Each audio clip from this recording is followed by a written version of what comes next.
Hemos estado estudiando, me gustaría que los jóvenes se quedaran en la predicación el día de hoy. Por favor. Todos los jóvenes se quedan aquí, los niños chiquitos creo que están en sus clases, ¿correcto? Magnífico. No se preocupen, jóvenes, nos vamos a divertir. Les prometo, no los voy a regañar. Ya eso es una muy buena oferta, ¿le parece? Ok.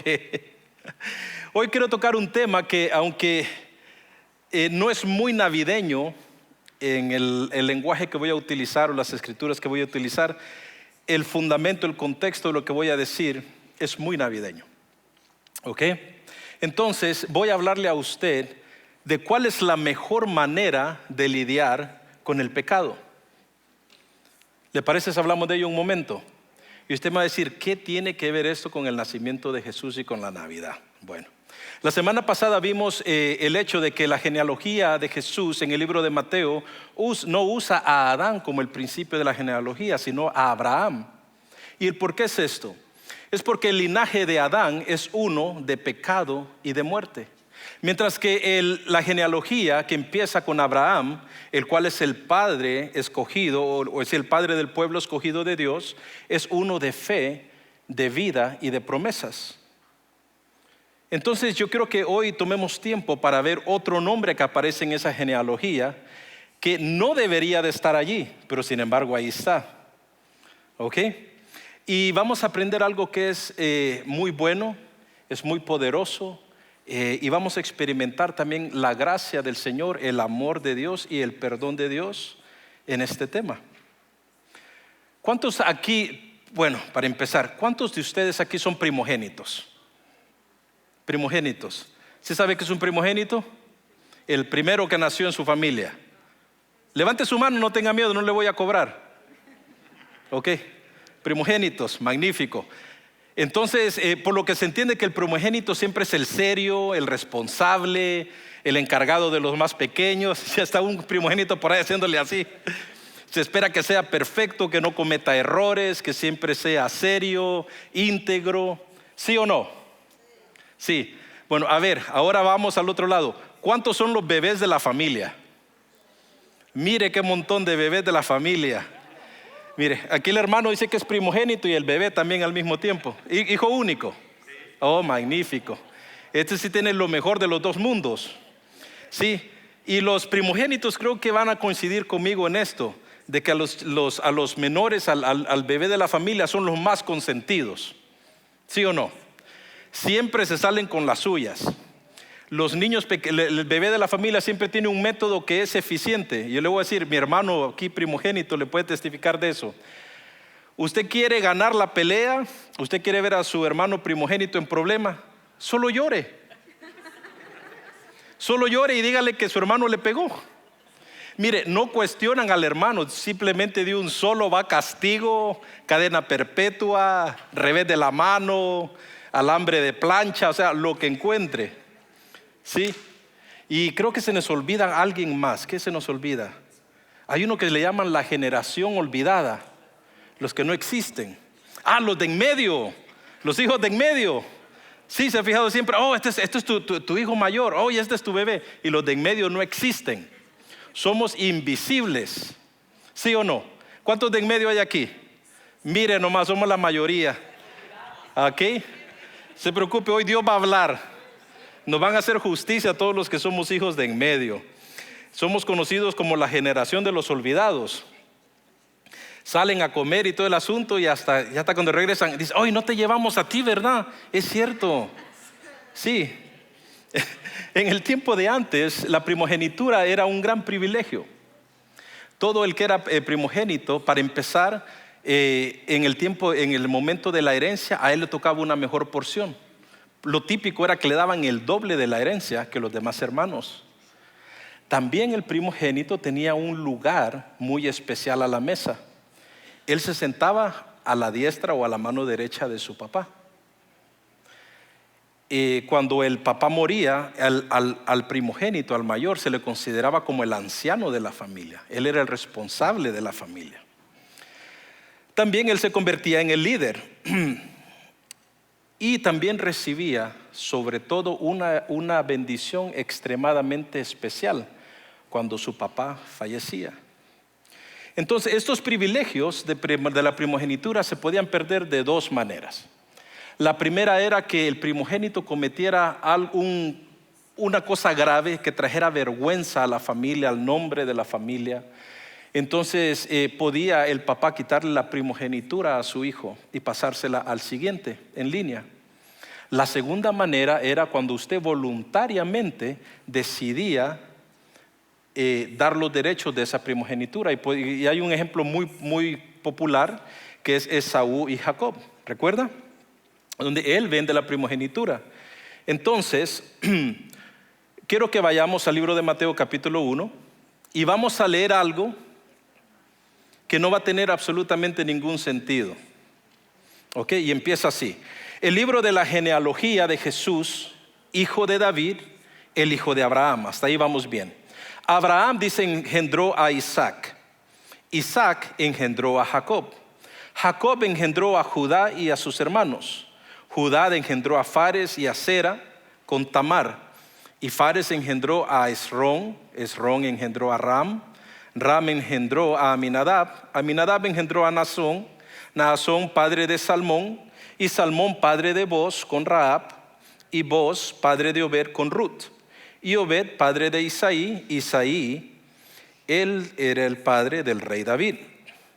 Entonces leímos, en los primeros 4 nombres que leímos, pudimos ver que el primogénito de Abraham y de Sara es Isaac, correcto. Luego, ¿quién fue el primogénito de Isaac?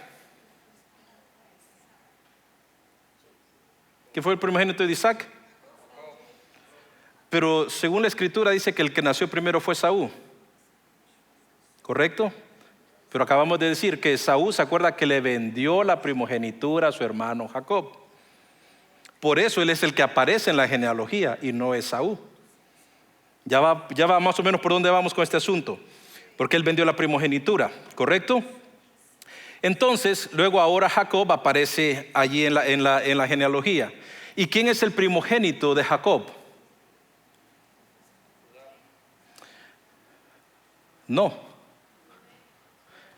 Rubén es el primogénito de Jacob. Judá es el número 4, es uno de los de en medio. Pero ¿por qué aparece Judá en la generación como primogénito, en la generación de Jesús? Qué bueno que me pregunta. Para responderle eso, vaya conmigo al libro de Génesis capítulo 49. Ahí vamos a pasar casi todo el tiempo esta tarde. Génesis 49. Versículo 1 dice: entonces Jacob llamó a sus hijos y les dijo: reúnanse para que les diga qué les sucederá en los días venideros. Reúnanse y escuchen, hijos de Jacob, escuchen a Israel su padre. Israel y Jacob es el mismo, es cuando Dios le cambió el nombre. Entonces aquí lo que podemos ver es una imagen. Jacob, el patriarca allí, él ya está falleciendo, está muriendo y llama a sus hijos para darles una bendición. Ahora imagínense, todos los hijos de Jacob están ahí alrededor de donde está postrado su papá, y son hombres adultos, hombres que llevan el nombre de la familia. Y esta es la primera vez que encontramos en la escritura las últimas palabras de alguien que va a bendecir a sus hijos. Y mire qué increíble lo que dice ahí en el verso 3 y 4. Rubén, tú eres mi primogénito, mi fortaleza y el principio de mi vigor, principal en dignidad y principal en poder. Qué bonito que tu papá se dirija a ti como su hijo primogénito de esta manera. Hasta aquí todo va bien, ¿verdad? Entonces dice que Rubén es todo lo que un hijo primogénito debe ser. Dice que es la fortaleza de su padre, dice que es el principio de su vigor, la semilla que él puso en sus años de vigor. Entonces él es un líder nato por nacimiento, Dios le da esa bendición. Sin embargo, aquí vamos a entrar en el tema. Sin embargo, hay una triste realidad que demasiadas personas practican, y es que ocultan sus decisiones pecaminosas detrás de sus posiciones, de sus dones, de sus carismas o de su fuerza. ¿A qué me refiero con esto? Las cosas toman un giro en el siguiente verso, este verso 3. Miremos lo que dice verso 4. Y continúa hablando su papá. Esta es la misma porción, verso tras verso. Y dice su papá: inestable es Rubén como el agua. Dice: no tendrás preeminencia, porque subiste al lecho de tu padre y luego lo contaminaste. Y él dijo: subió a mi lecho. Lo que sucedió es que Rubén cometió un pecado muy grave. No hay ningún récord en la escritura que haya dicho que Rubén le confesó esto a su papá. Ahora imagínense, está en el lecho de muerte Jacob, y suelta esta bomba y todo el mundo voltea a ver y dice: bueno, ¿y aquí qué onda? ¿Qué pasó? Y automáticamente Rubén dijo: definitivamente que no me va a dar su bendición mi papá. ¿Cuál es el contexto de esto? Jacob se refirió a algo que sucedió décadas antes. En Génesis 35, 21 al 22. Si usted está tomando nota, escríbalo. Voy a tirar varias escrituras. No vamos a ir a las escrituras, pero para que usted lo tenga como referencia. Lo que sucedió es que después que la esposa de Jacob, Raquel, murió, él decidió temporalmente salir de la región. Y aparentemente no se llevó toda su familia. Dejó a una de sus concubinas. Lo que sucedió es que Rubén le ganó la lujuria y una pasión desenfrenada y se metió con la concubina de su papá. La concubina, por aquellos que no saben, es como una segunda esposa. No es algo que la escritura le aconseja que usted haga, pero es algo que se practicaba y le traía prestigio al hombre porque aumentaba las posibilidades de tener una descendencia mucho más grande y fructífera. Y aumentaba la fuerza laboral también en casa. Entonces Rubén se metió con la concubina de su papá.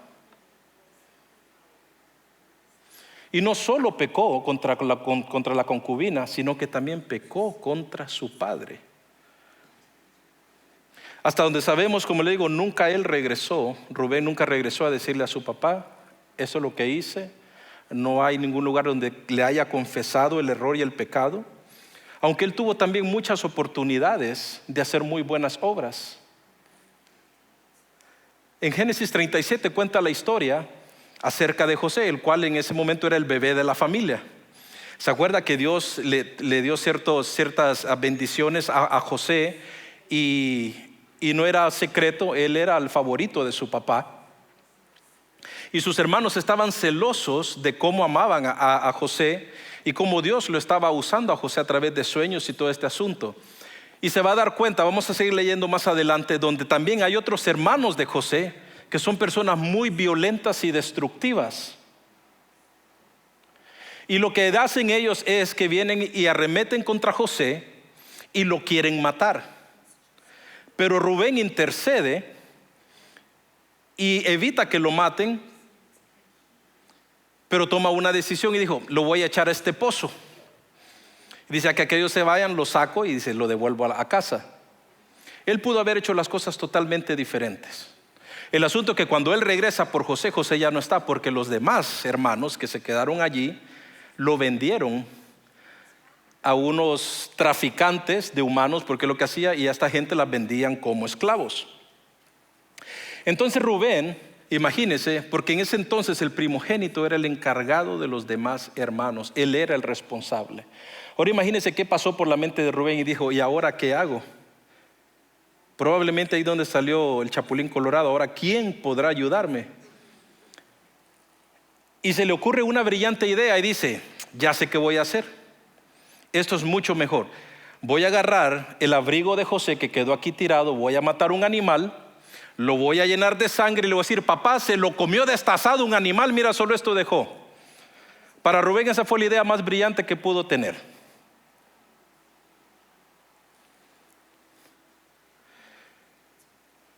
Lo que sucede es que nosotros siempre tratamos de ocultar nuestras faltas. Y queriendo hacer eso, hacemos el hoyo más grande y las cosas más complicadas.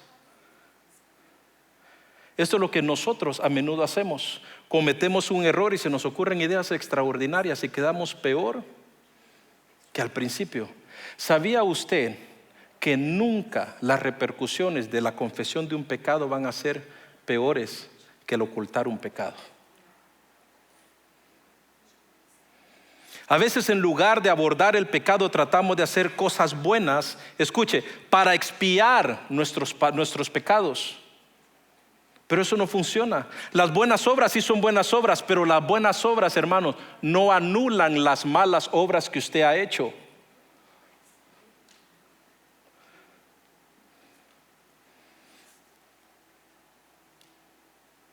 Tratamos siempre de encontrar paz, pero nunca la vamos a encontrar si seguimos cubriendo nuestros pecados y nuestras faltas. Hay 3 maneras que quiero compartir con usted de lidiar con el pecado. Hay 3 maneras. Una, podemos hacer lo que hizo Rubén, tratar de cubrir nuestro pecado, ocultar nuestras huellas y nuestras acciones.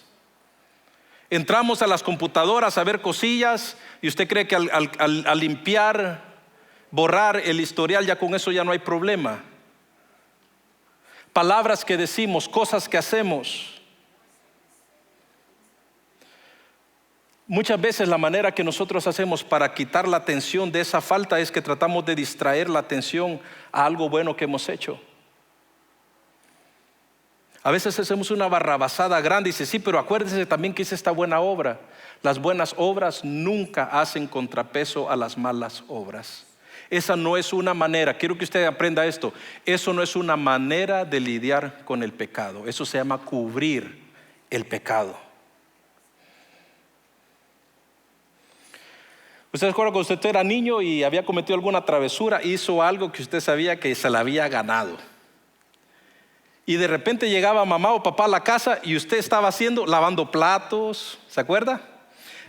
Lavando la ropa a mano, limpiando la casa, ¿se acuerda? Y automáticamente su mamá y su papá le decía, ¿qué hiciste?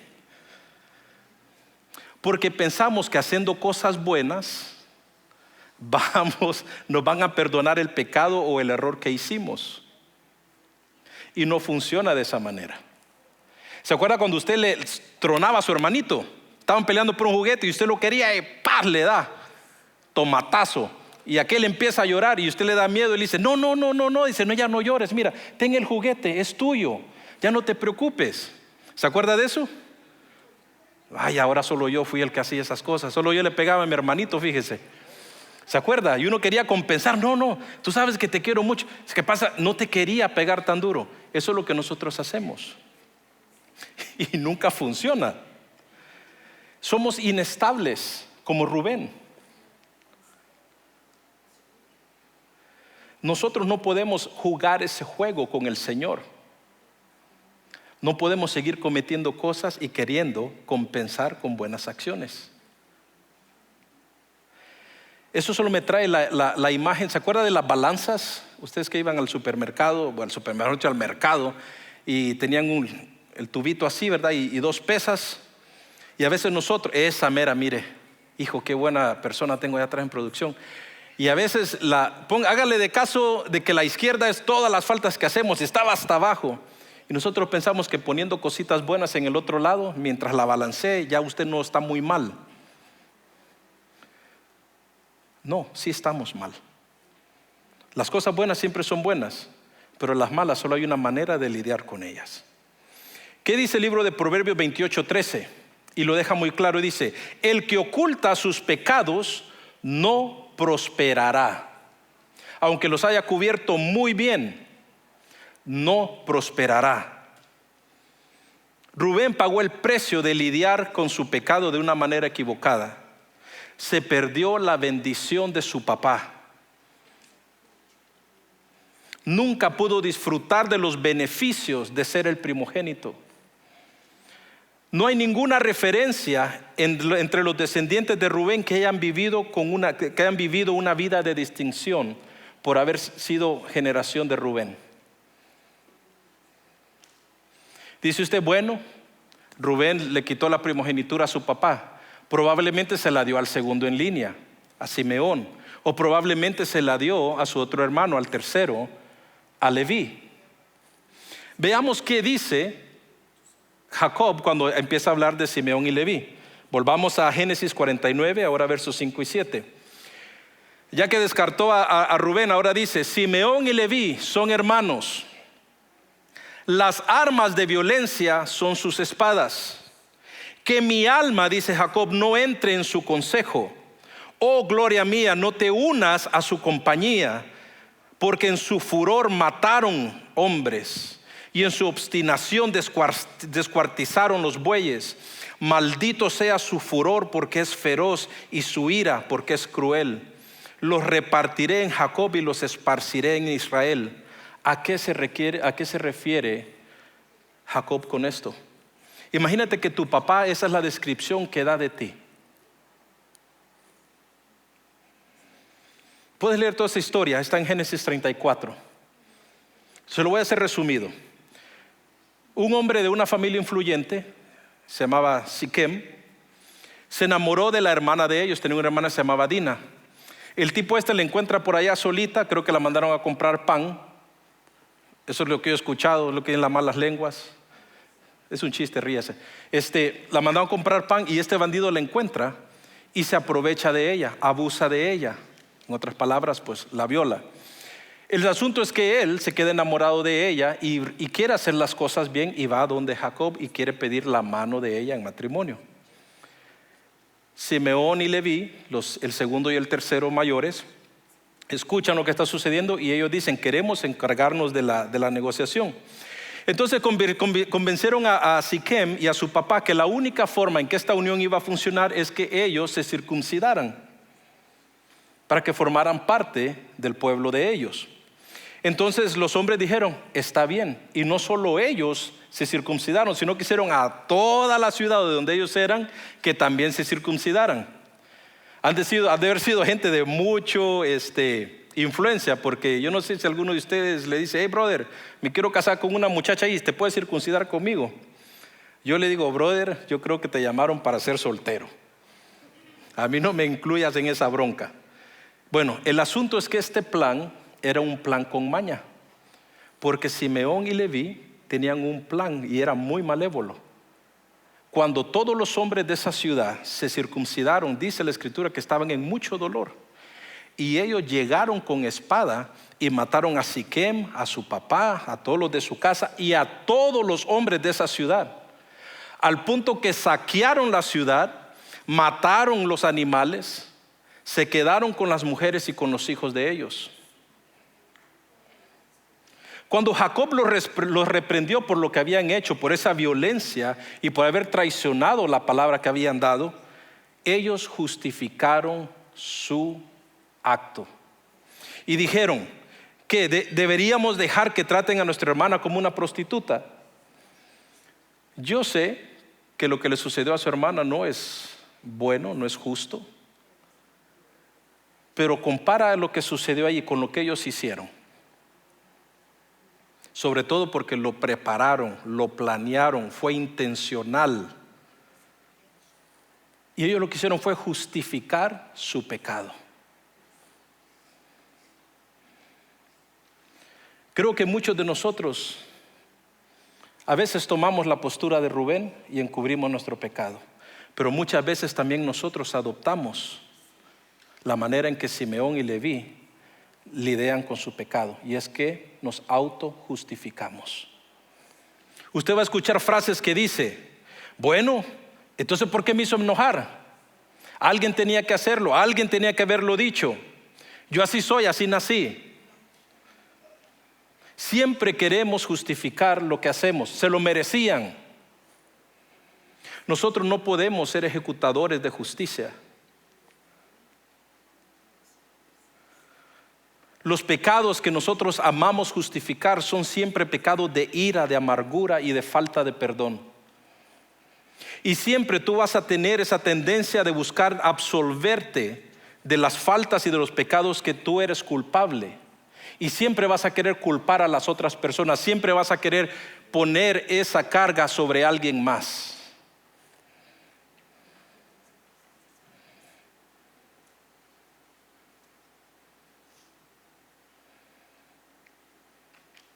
Nosotros siempre buscamos una explicación que exista fuera de nosotros para justificar lo que nosotros hacemos.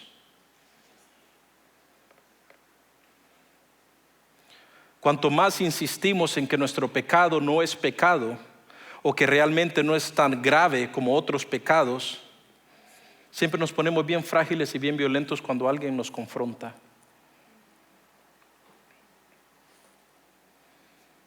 Construimos esta burbuja alrededor de nosotros mismos y respondemos con enojo a cualquiera que nos desafíe sobre el pecado que hemos conocido. Le digo, cualquier parecido con la realidad es pura mera coincidencia. Simeón y Leví no solo perdieron, escuche, la oportunidad de recibir la bendición de la primogenitura, sino que también fueron maldecidos por su papá debido a su violencia y su cruel respuesta a la situación. Entonces esto nos lleva al siguiente en línea, el cuarto hijo, Judá. Leamos, volvamos a Génesis 49. ¿Qué dice Génesis 49 acerca de Judá? Y empieza Jacob a decir: Judá, tus hermanos te alabarán, tu mano estará sobre el cuello de tus enemigos, los hijos de tu padre se postrarán ante ti. Judá es un cachorro de león, de la presa subiste, hijo mío, se encorvó, se echó como león y así como león viejo. ¿Quién lo despertará? No será quitado el cetro de Judá, ni el legislador de entre sus pies, hasta que venga Silo, y a él se congregarán los pueblos. Creo que hay otro verso detrás de ese. No, regresa atrás. No, sí, está bien, perdón. Dice: atando a la vid su pollino y a la cepa el hijo de su asna, lavó en el vino su vestido y en la sangre de uvas su manto. Sus ojos son rojos del vino y sus dientes blancos de la leche. Empieza a hablar bendiciones sobre Judá. Eso es lo que su papá Jacob tenía que decir sobre él. Entonces, en otras palabras, le está dando la bendición de la primogenitura a Judá. Entonces usted dirá, bueno, probablemente entonces Judá así era un hijo perfecto, era un hombre íntegro, ¿correcto? No, tampoco. Pero veamos qué es lo que sucedió exactamente. Mire, en Mateo 1:3, solo escríbalo, Mateo 1:3 dice: y Judá, padre de Fares y de Zera, por Tamar. Si usted conoce la historia, usted se va a dar cuenta que Tamar es la nuera de Judá. Y aquí en la genealogía dice que tuvieron descendencia. Vamos a ver qué hizo este ingrato. Esta historia es una locura. Voy a tratar de resumirlo porque es muy largo. Apúntelo, Génesis 38, ahí usted va a encontrar esa escritura, Génesis 38. En pocas palabras, Tamar se casó con el hijo de Judá. Era un hombre malvado y malo, y Dios se lo tronó. Le dio camotillo. ¿Ok? Uno puede traducir, la hermana, eso dice. Póngale ahí, he passed away by the Lord's hand. Ay, el Señor lo puso a dormir por malo. Sí, no, Dios lo mató, así de sencillo, porque era un hombre malvado y malo. Luego era la tradición que si el esposo fallecía y no había dejado descendencia, el hermano que le seguía tenía que casarse con esa mujer y levantarle descendencia a su hermano. Entonces vino el segundo hijo de Judá y se casó con ella. Y él se aseguró de desobedecer todas las instrucciones que su papá le dio. También era un hombre malo. ¿Y qué sucedió? También Dios le marcó la tarjeta. Entonces, ¿qué sucede? Sigue el tercer hermano. Pero el asunto es que este se salvó porque estaba muy niño. Todavía no era un hombre para casarse. Entonces vino Judá y le dijo a Tamar, a su nuera, le dijo: mira, mija, le dijo, el chamaquillo todavía no está listo. Dice, sigue en tus vestiduras de viuda y cuando él ya esté de edad, te lo traigo y te casas con él y para que él levante descendencia para sus hermanos y te honre, ¿no? Ella dijo, trato y hecho. El asunto es que el chamaquito creció y Jacob no tenía ni la más mínima intención de darle a su hijo porque pensó que también su hijo podía morir. Vino y ahora fallece la mujer de él. Está bueno el chisme, ¿verdad? Que la hermana está así, mire. Está bueno el chisme, para novela, no, historia para novela. Y entonces viene y fallece la mujer de él. Entonces él decide ir con sus trabajadores, salió a una área de la región y se fue a trabajar con el rebaño. Su nuera escuchó que por ahí andaba su suegro y vino y se quitó sus vestiduras de viuda y se envolvió, dice, en vestimenta de prostituta. Era muy alegre la muchacha.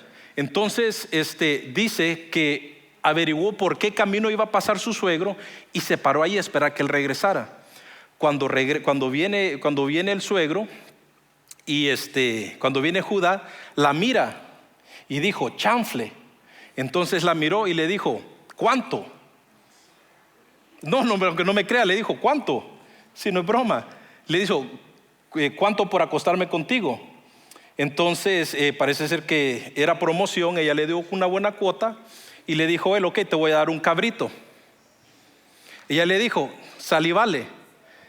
El asunto es que él no traía el cabrito. Entonces ella le dice, bueno, dame una garantía que me vas a dar mi cabrito.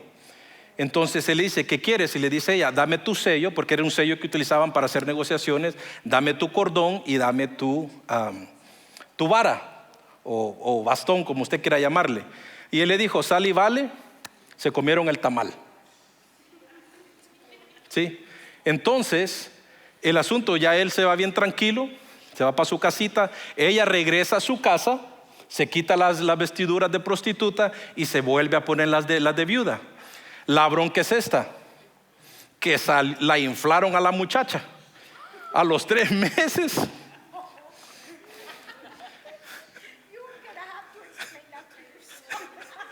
Are you understanding what I'm saying? No. She got pregnant. So she got pregnant. Ella salió embarazada de Judá, su suegro. Entonces él viene en toda su justicia y dice, saquen a esa mujer porque traicionó a mi hijo, el hijo que le había prometido y que nunca le dio. Y dice, miren, una adúltera, ¿no? Y el castigo dijo, sáquenla, y escuchen lo que él pidió, dijo, sáquenla y quémenla viva. Tamar ya sabía lo que iba a suceder. Y vino y llevaba las 3 cosas que su suegro le había dado. El asunto es que Judá no sabía quién era la mujer, porque ella tenía tapado su rostro. Y ella dijo, ya cuando la llevaban, ya tenían la fogata bien hechita, y dijo, este bebé es del dueño de estas 3 cosas, de este sello, de este cordón y de esta vara. Y ahí volvió a decir Judá, chanfle. Y dijo esto, mire lo que dice en el siguiente verso, creo que es verso 38-26. Y Judá dijo, y identificó los objetos y dijo, ella es más justa que yo, porque no se la di a mi hijo Sela, así se llamaba el chamaco. Y dice, y él no volvió a meterse con Tamar. Suena confuso lo que ahí dice, pero lo que ahí Judá está diciendo es que ella es más justa que yo, porque yo no le cumplí lo que yo le había prometido. No estoy diciendo que lo que Tamar hizo es aceptable, ¿ok? Pero en alguna manera ella estaba buscando cuidar su honra. Ok, seguimos adelante. Note que hay 3 aspectos importantes aquí de Judá. Judá no ocultó su pecado como lo hizo Rubén. Póngase en los zapatitos de Judá. Y usted hubiese hecho la misma cosa que Judá hizo. Y lo expone su nuera de esa manera. Usted hubiera dicho, tierra, hoy es un buen momento para que me tragues. O usted hubiera podido negar lo que hubiera sido, o tal vez hubiera hecho lo que hizo Simeón y Leví, haber justificado lo que usted hizo. Bueno, yo no sabía que se tapó, y yo qué iba a saber. Para empezar, él no tenía que haberse estado acostando con ninguna prostituta. Ni ocultó su pecado, ni tampoco lo justificó. Sino que lo que él hizo, lo que Judá hizo, es que confesó su pecado. Judá hizo restitución por el pecado que había cometido de no dar a su hijo. Y en lugar de justificar su pecado, ¿qué hizo? Confesó el pecado. Y luego dice que no la volvió a conocer, o sea, no se volvió a acostar con ella. Él abandonó el pecado. Podemos tratar de encubrirlo. Podemos tratar de justificar nuestras acciones. Pero solo hay una manera de hacer las cosas y es la manera de Dios. Esto nos ya trae el tercer punto, que nosotros debemos arrepentirnos y confiar en Dios con nuestro pecado. Muchos de nosotros durante años hemos estado jugando ese juego. Ustedes saben de lo que estoy hablando. De estar encubriendo pecados, de estar justificando pecados y de no abandonar el pecado. Hay tres aspectos muy importantes en el verdadero arrepentimiento. Y es eso: la confesión, la restitución y el abandono del pecado. La confesión no es más que estar de acuerdo con Dios de que es pecado lo que Él dice que es pecado, y hacer los cambios necesarios y no volver a practicarlo. Cuando le pedimos perdón, es una admisión de nuestra culpa.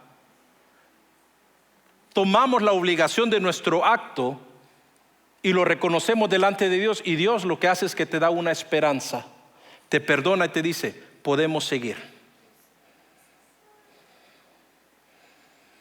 Cuando hacemos restitución por nuestro pecado, hacemos todo lo que nosotros podemos hacer para corregir el mal que hemos hecho.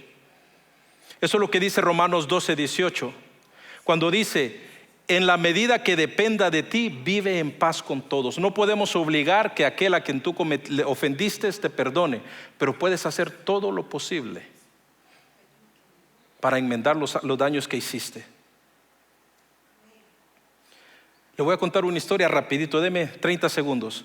Aquí a la iglesia llegó una mujer y habló con Pastor Keith, le dijo: Pastor Keith, el Señor habló a mi corazón, le he entregado mi vida a Jesús, yo sé que ya no soy igual, pero quiero que ore por mí, porque estoy en una situación. Y le dice: en la empresa donde yo he estado trabajando, por muchos años yo he estado robando dinero, cantidades grandes. Y dice: pero ahora yo estoy convencida de que todo lo que yo he hecho está mal. Y quiero que ore por mí porque no quiero ocultar más mi pecado y voy a ir a hablar con mi jefe. Y dijo ella: estoy dispuesta a tomar las consecuencias, porque yo sé que esto le agrada a Jesús. Y vino y fue y habló con su jefe y le dijo todo lo que había pasado. ¿Y qué hizo su jefe? Le dijo: sí, voy a ir a la policía y hacer este reporte, y sí, tú vas a pagar por los delitos que has hecho. Ella regresó a hablar con Pastor Keith y le dijo: Pastor Keith, es lo que sucedió. Voy a tener que ir a la cárcel, pagar por lo que hice. Ore por mí para que Dios me dé fortaleza. Y sí, la mujer fue, no le dieron muchos años, pero sí le dieron varios años de cárcel. Un día de eso, dice Pastor Keith, que él estaba predicando aquí, y en eso la miró entrar por la puerta, ya había salido. Y esta mujer entró tan alegre y dijo: Pastor Keith, lo mejor que me pudo a mí haber pasado en la vida es haber ido a la cárcel. Hubiese visto usted cómo Dios se acercó. He crecido, he madurado en el conocimiento de Dios, en mi relación con Dios. Dice: tengo grupos de estudio bíblico. Muchas mujeres han venido a aceptar al Señor como su Señor y el Salvador a través del ministerio que Él ha podido levantar a través de mí en ese lugar. Y dijo esta línea, dijo: confesar mi pecado es lo mejor que me ha pasado en la vida. Porque esa es la manera en que se lidia con el pecado, presentarlo delante de Dios. Proverbios 28:13 dice: el que encubre sus transgresiones no prosperará, pero el que las confiesa y las abandona alcanzará misericordia. Esa es la meta, estar bien con Dios siempre. Y solo se puede hacer de una manera, a la manera de Dios. El punto importante es este: el arrepentimiento del pecado conduce a una bendición y a un mejor futuro. No hay personas perfectas en la genealogía de Jesús en el libro de Mateo, pero hay historias increíbles de gracia y de perdón. Dios no solo puede cambiar la vida de los pecadores, el aquí y el ahora, sino también que puede darles una esperanza y un futuro. Judá y Tamar nunca habrían soñado que Dios podría redimir sus pecados y sus humillaciones, pero sin embargo Dios lo hizo para su gloria y lo sigue haciendo hasta el día de hoy, porque de esa generación nació el Salvador. Dios cambió el mundo solo porque Judá lidió con el pecado a la manera de Dios. Y todas sus generaciones, hasta nosotros que estamos en este momento hablando del tema, hemos recibido bendición. Pastor Rowe me mandó esto esta mañana acerca de este tema y dijo: la tribu de la cual nació Jesús empezó con alguien, hablando de Judá, que reconoció su pecado y se arrepintió. Y hoy en día esa es la misma manera que se necesita para entrar a la tribu de Jesús. 3 preguntas y termino con esto. ¿Has confesado tu pecado? ¿Has abandonado tu pecado? ¿Y has restituido por tu pecado? ¿Lo estás haciendo a la manera de Dios o lo estás haciendo a tu manera? Padre, en el nombre de Jesús te damos gracias en esta tarde. Señor, yo sé que esta no es una palabra tan alegre, tal vez no es una palabra, Dios, que va con la época navideña. Señor, pero es algo que necesitamos. Podemos ver, Señor, y testificar de lo que Judá hizo y cómo tú transformaste todas sus generaciones después de él, al punto, Señor, que lo bendeciste trayendo al Salvador del mundo a través de su genealogía. Señor, permítenos formar parte de esa línea. Permítenos, Señor, hacer las cosas como tú nos pides que lo hagamos.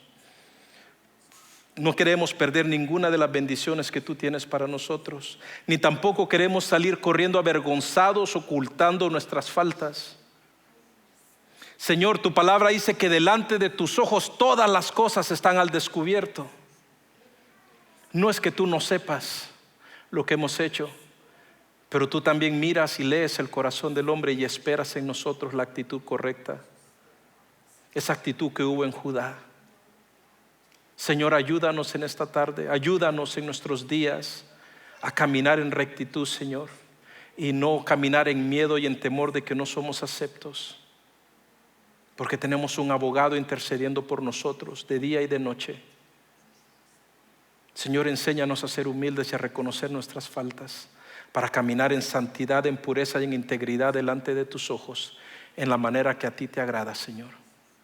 Esto es nuestra oración en el nombre de Jesús. Te damos gracias, Señor. Amén y amén. Gracias por escucharme, hermanos. El Señor les bendiga.